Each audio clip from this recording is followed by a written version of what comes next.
following emergency bulletin may affect your area. Listen carefully.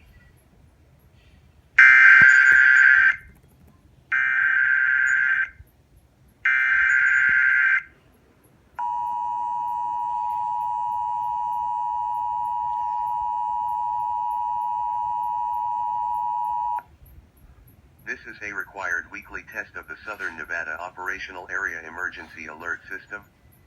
This message is originating from the City of Las Vegas Emergency Operations Center in Las Vegas, Nevada.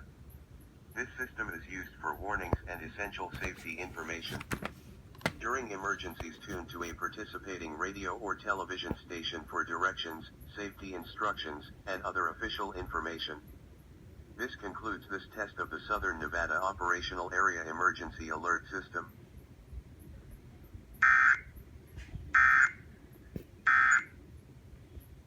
This emergency warning message has been broadcast for your safety. If your area is affected, take all necessary precautions and listen to any local radio, television, or cable outlet for further updates.